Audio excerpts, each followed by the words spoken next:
The drawer had always stuck on the third pull. Eleanor had lived in that house for nearly 40 years, and no matter how carefully she tugged, the same resistance always met her hand, a stubborn piece of wood, swollen by time and memory. She had meant to clear it out that morning, a quiet task before breakfast. Just one more step in preparing to leave the house she no longer had the strength to maintain. Her daughter had been asking her for months to move in. "It's time," she had said gently. And maybe it was. The house felt heavier these days, not in square footage, but in ghosts. Dust gathered on windowsills like things left unsaid.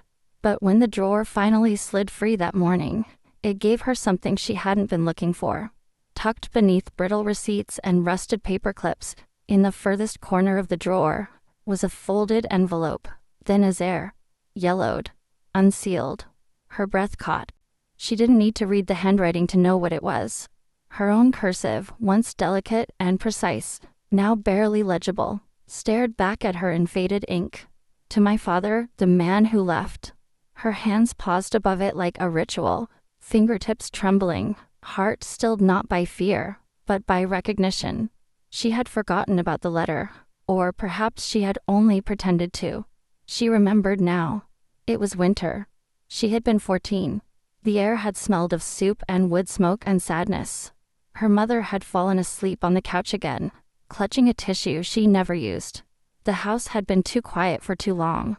That silence, the kind that replaces shouting but never really feels better, had driven Eleanor to her room, where she grabbed a pen and spilled everything onto the page that her mouth had never dared speak. It hadn't been poetic. It hadn't been careful. It had been raw, sharp, messy. She had written about the day he left, how he walked out the door with 2 bags and a lie. "I'll be back by Monday." Monday came and went, then a year, then 2. She had written about birthdays without candles, school forms signed only by her mother, shoes she had outgrown but wore anyway. She had written, "I don't need you," and "Why did you leave?" in the same breath, like someone slamming a door while still hoping it would open. She had imagined sending it. She had imagined him reading it, apologizing, even crying. But she never mailed it. She never showed it to her mother. She never read it out loud. She had folded it quietly, placed it into an envelope without sealing it, and tucked it into the drawer with everything else too complicated to hold in her hands. And then she moved on. At least, that's what she had always told herself. Now, sitting in the same kitchen, in the same chair where she had written it nearly 6 decades ago, Eleanor stared at the envelope as if it were a time capsule from a version of herself she barely recognized, but had never stopped being. She reached for her tea, took a sip, then set the mug down without tasting it. The house around her remained still. No radio, no clock ticking, just breath and memory. She opened the envelope slowly. The paper was soft, edges curled, like something exhausted from waiting. She read the first line, then the second, then stopped, closed her eyes.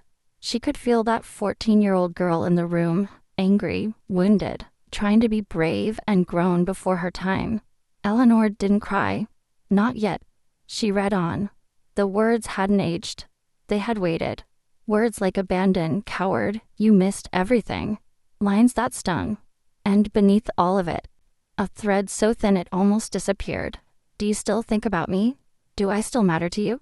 She placed the letter on the table, folded her hands in her lap, and exhaled. Not from sadness, but from something deeper. Release. She had spent most of her life thinking she had healed. She had gone to college, built a career, raised her daughter, painted rooms, donated to food drives, sent Christmas cards. She had lived well. She had loved. But something inside her had never exhaled fully. And now, at 72, she could finally feel that breath coming. That soft unraveling of a knot she hadn't realized was still tied. That night, she left the letter on the kitchen table, not to ignore it, but to honor it, to let it breathe in the room where it had been written. She made herself a second cup of tea and sat down in silence, not the kind that once hurt, but the kind that held her gently.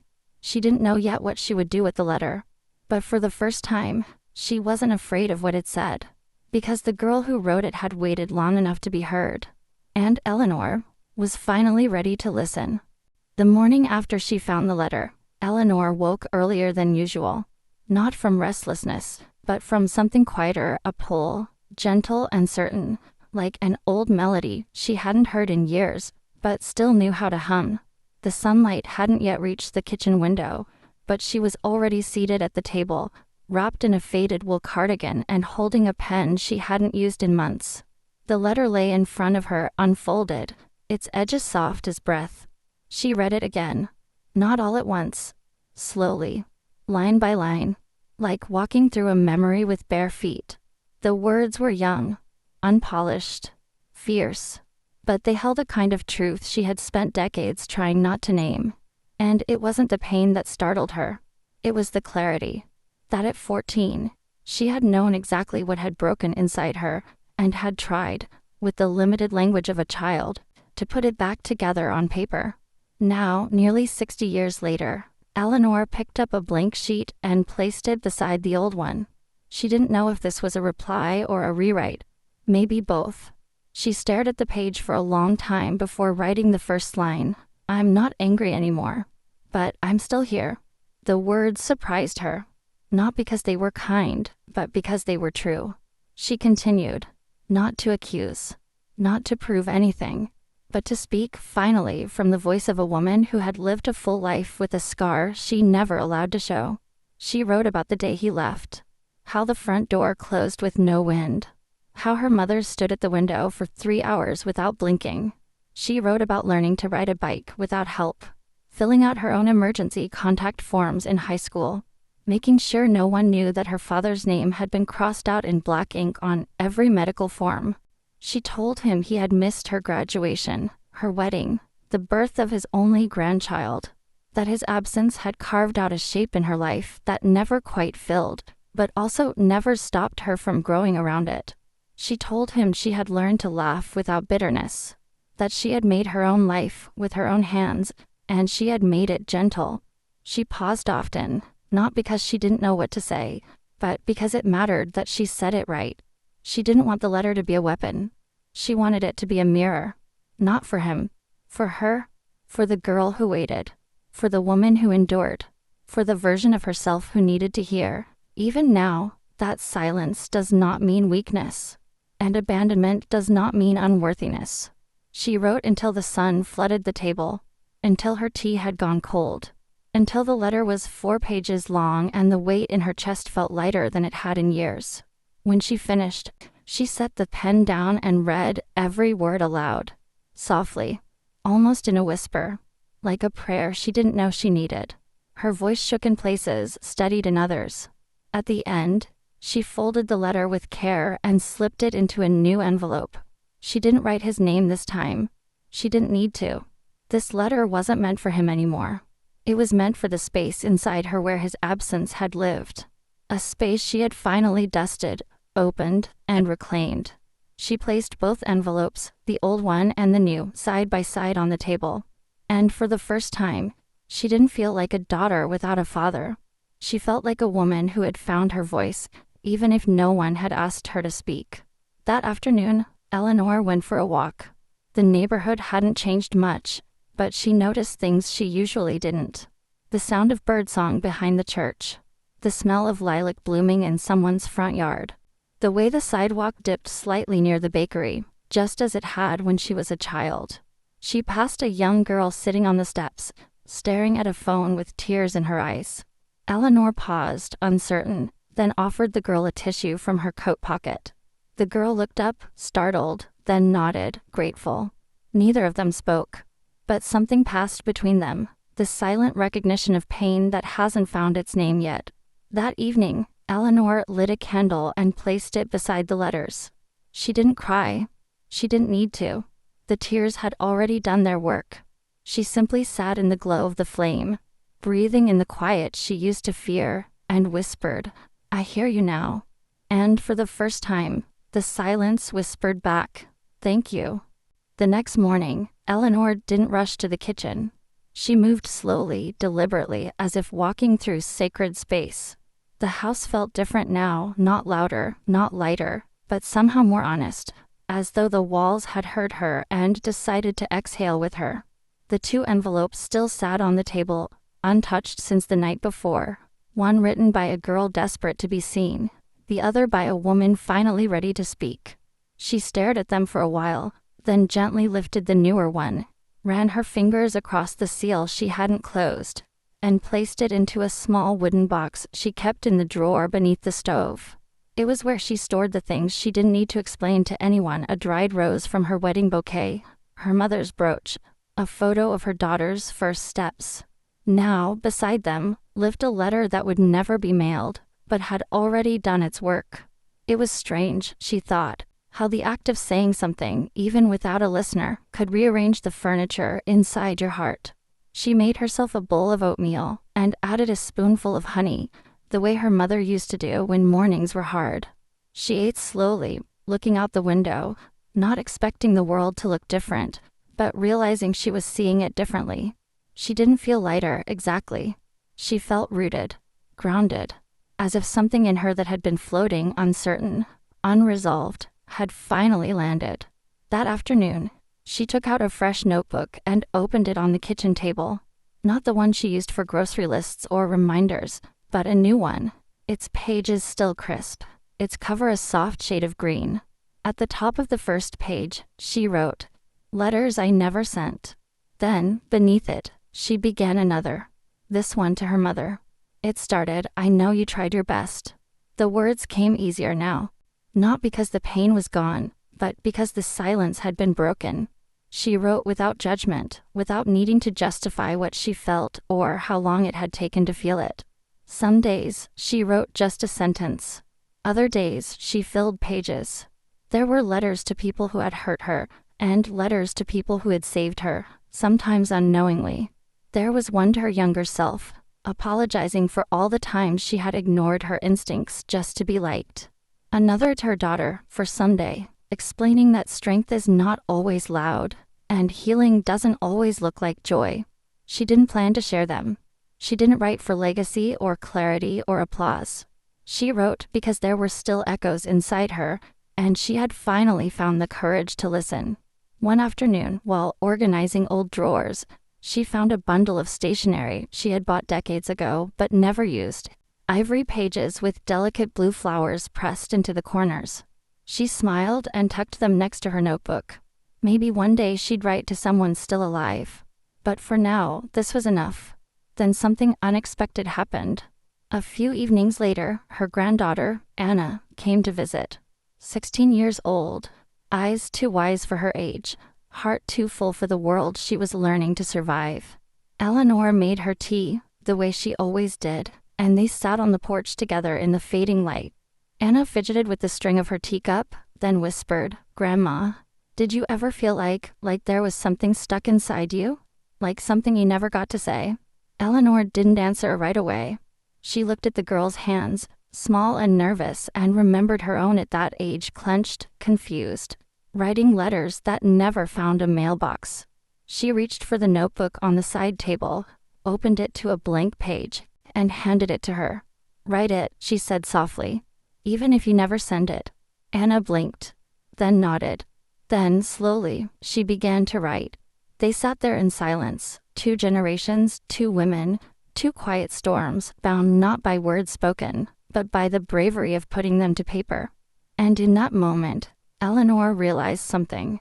The letter she had never sent had somehow been delivered after all. Not to the man who left, but to the girl who stayed, to the woman who waited, to the granddaughter who would now grow up knowing that silence is not where pain ends, it's where healing can begin.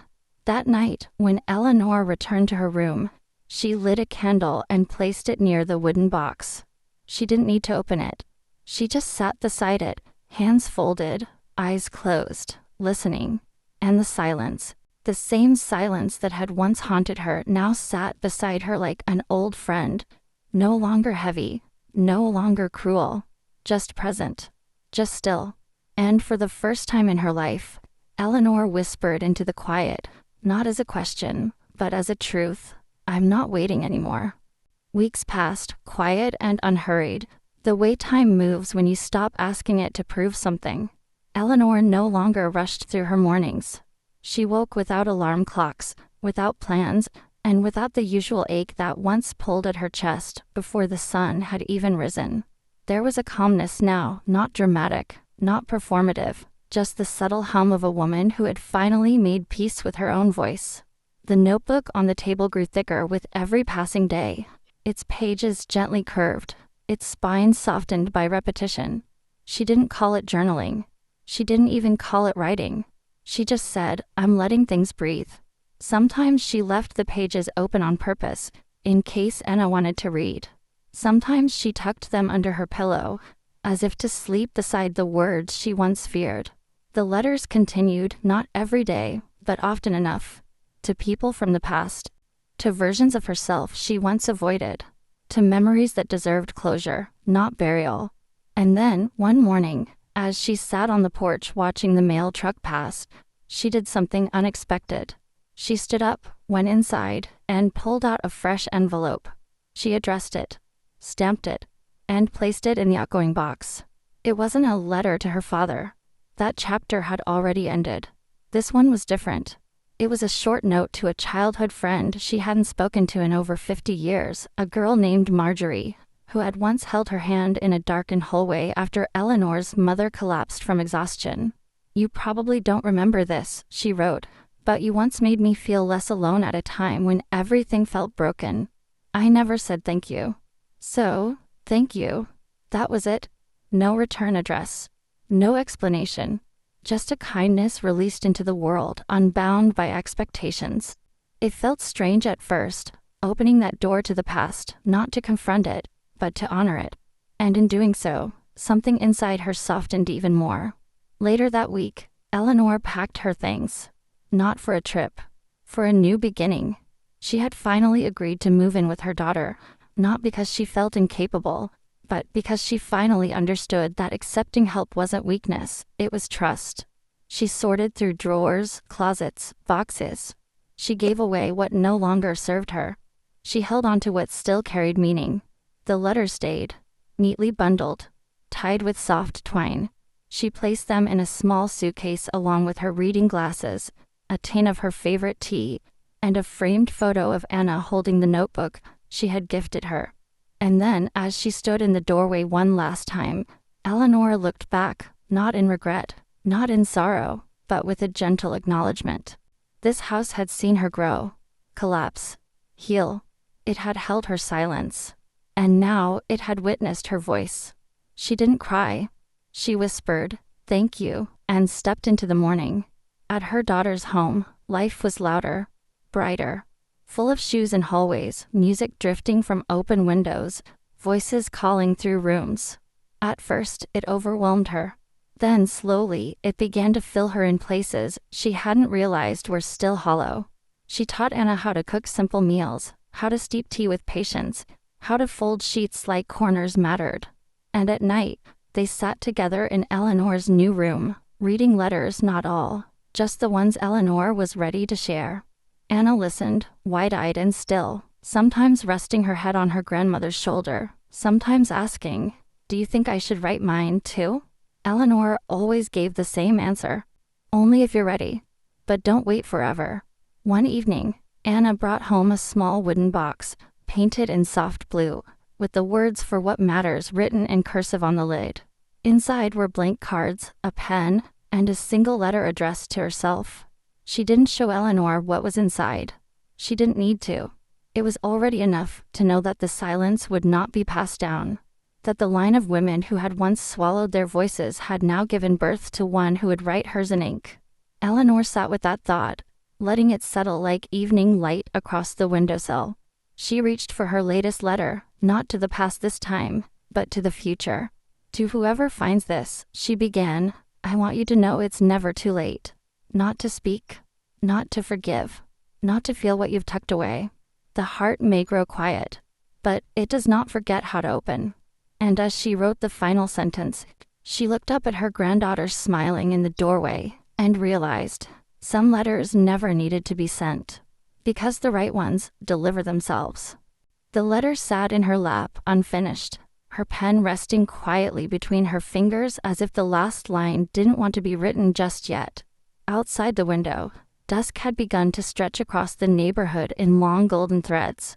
Children laughed down the block, birds whispered in the hedges, and the trees swayed gently like they, too, were listening. Eleanor remained still, breathing slowly, her eyes moving between the page and the light. She had written nearly every day now, not out of discipline, but devotion. Her stack of unsent letters had grown into something resembling a personal archive, not of events, but of truths. There were no timelines, no summaries, no resolutions. Only presence. Only honesty. Only the soft unraveling of the things she once thought she'd take with her to the grave. But today, the letter in her lap was different. Not addressed to her father. Not to her mother. Not to her younger self or to Anna. This one had no name. Only a title across the top, to the silence. She had realized recently that the most persistent presence in her life hadn't been a person. It had been silence, the long companion that shaped how she walked into rooms, how she held her grief, how she smiled without revealing, how she survived without confessing. She wrote to it now as one might write to an estranged friend. She thanked it for protecting her when she was too young to understand what to say, for staying when no one else had, for giving her space when the world demanded performance.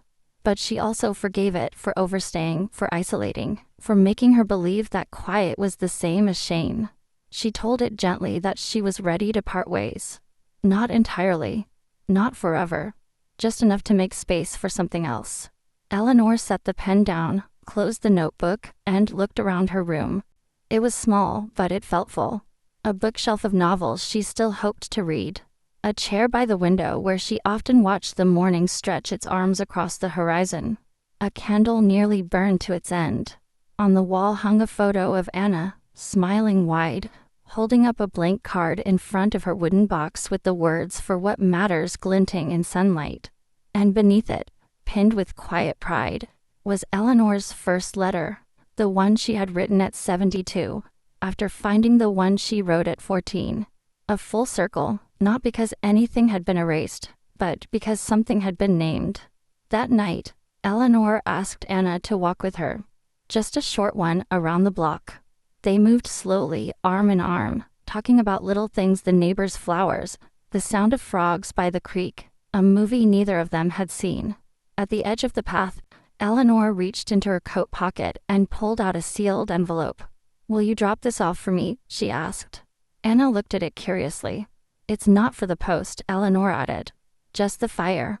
At the center of the park stood a small community fire pit, usually used during the colder months for gatherings and storytelling. Tonight, it was empty, quiet, the ash still warm from the evening before. Anna knelt and opened the grate while Eleanor handed her the envelope. No words were exchanged, just a look, and then a flame. The letter curled slowly into orange, then gray, then light.